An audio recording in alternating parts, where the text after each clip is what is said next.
Olá, tudo bem? Nosso estudo de hoje continua sobre o Evangelho de Marcos. Vamos orar? Grande Deus, nos abençoa no estudo da Tua Palavra, em nome de Jesus. Amém.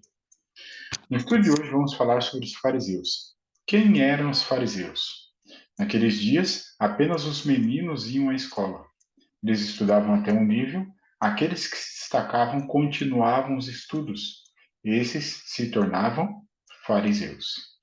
A expectativa de muitas famílias é que nascessem meninos e eles se destacassem nos estudos para se tornarem fariseus.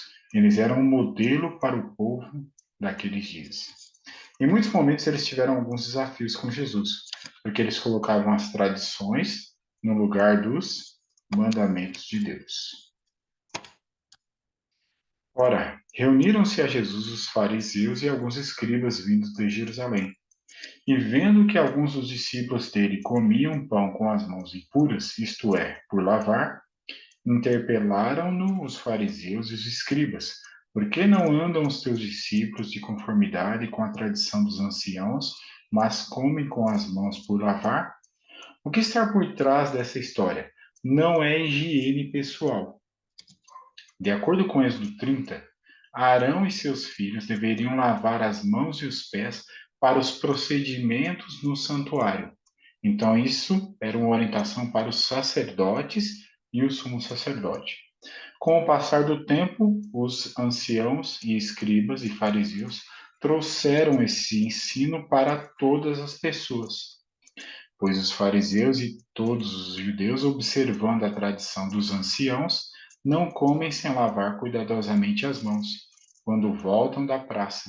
Não comem sem se aspergirem, purificarem. Percebe? Essa é uma tradição. A orientação era apenas para o sumo sacerdote e o sacerdote.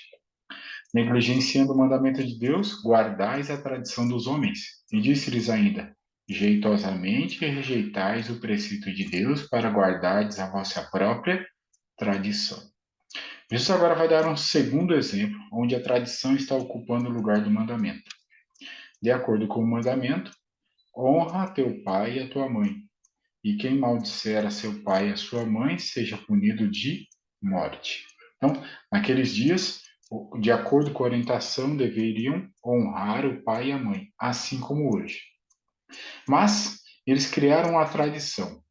Se alguns valores deveriam ser dedicados para esse cuidado e se honrar pai e mãe, mas em algum momento você orasse e dedicasse esse valor a Deus, agora você não tinha mais responsabilidade sobre os pais.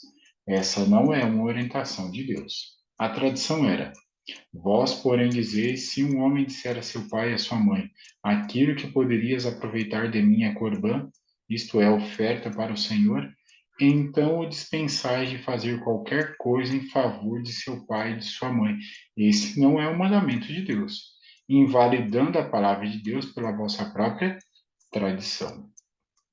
Então, agora Jesus dá um terceiro exemplo. O terceiro exemplo é: o alimento que eu faço, a minha alimentação, não contamina o meu coração.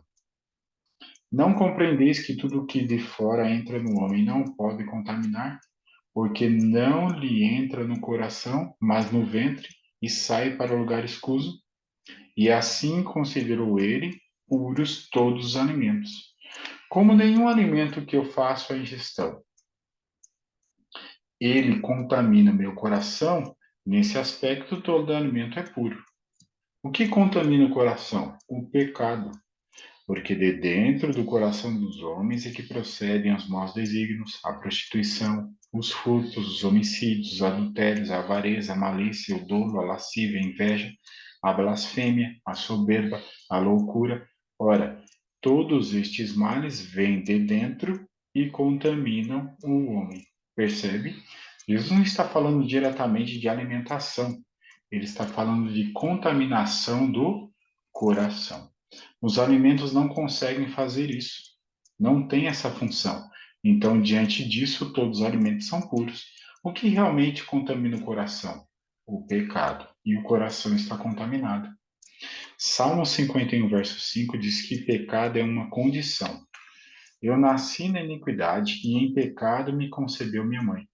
Jeremias 17:9 diz: Enganoso é o coração mais do que todas as coisas, e desesperadamente corrupto. Mas pecado também é uma transgressão da lei. Todo aquele que pratica o pecado transgride a lei, porque o pecado é a transgressão da lei. Jesus agora sai da região onde ele está e vai para a região de Tiro. O que levaria Jesus até Tiro? A mulher Ciro-Fenícia. Esta mulher era grega de origem Ciro-Fenícia e rogava-lhe que expelisse de sua filha o demônio. Mas Jesus lhe disse: Deixa primeiro que se fartem os filhos, porque não é bom tomar o pão dos filhos e lançá-lo aos cachorrinhos. Então, se tem um primeiro que deve se fartar, deve vir algumas pessoas depois, né? Mas o que Jesus tem intuito de fazer ao dialogar dessa forma com a mulher? O povo dessa região pertencia à antiga raça cananeia. Eram idólatras e desprezados e odiados pelos judeus. Cristo conhecia a situação dessa mulher, sabia que o anelava ver e colocara-se-lhe no caminho. Então, por motivo dessa mulher, ele saiu da região onde estava e foi até Tiro. Cristo não atendeu imediatamente à súplica da mulher.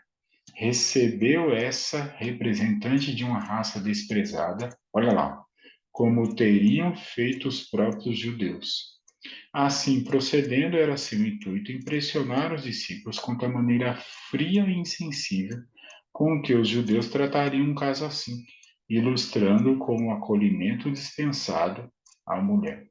A postura que Jesus tomou diante da mulher é a postura que os judeus tomariam diante de outro povo. Jesus diz: Isso é insensível e frio, e queria agora impressionar os discípulos para não fazerem daquela forma. Pedro fala sobre isso no livro de Atos, né? A quem se dirigiu dizendo: Vós bem sabeis que é proibido a um judeu juntar-se, mesmo aproximar-se a alguém de outra raça. Mas Deus me demonstrou que a nenhum homem considere comum ou imundo. Ela, a mulher grega, porém, lhe respondeu: Sim, senhor. Mas os cachorrinhos, debaixo da mesa, comem das migalhas das crianças. Então lhe disse: Por causa desta palavra, podes ir. O demônio já saiu de tua filha. Foi esse o único milagre que Jesus operou quando nessa viagem. Fora para a realização desse ato que ele se dirigira às fronteiras de Tiro e Sidom. Então, Jesus se importa. A salvação, ela é inclusiva, não exclusiva. Jesus também curou um surdo e gago.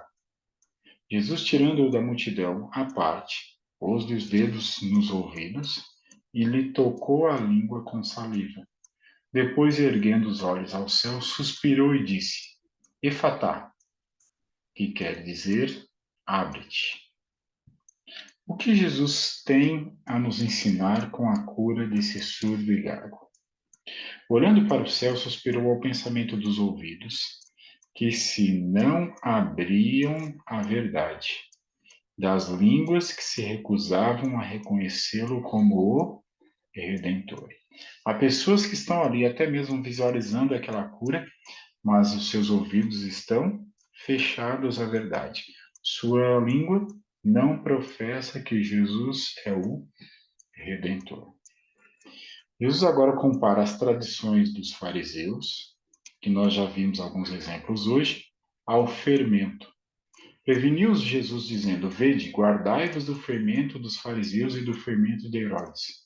Do que Jesus está falando? Em Mateus 16:12 nós entendemos. Então entenderam que não lhes dissera que se acautelassem do fermento de pães, mas da doutrina dos fariseus e dos saduceus.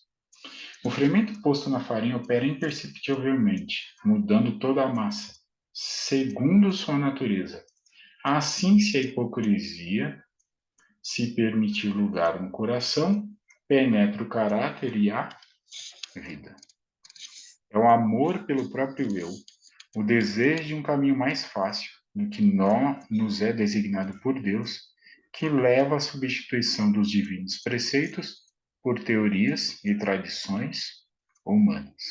Esse era o procedimento que alguns fariseus estavam adotando. Um caminho mais fácil, que está preocupado apenas com o próprio eu. A mudança do coração humano, a transformação do caráter, é um milagre que revela um Salvador sempre vivo, operando para salvar almas. Olha essa última frase. Uma vida coerente em Cristo é grande milagre. E o meu e o seu objetivo seja uma vida coerente em Cristo. Deus nos abençoe. Amém?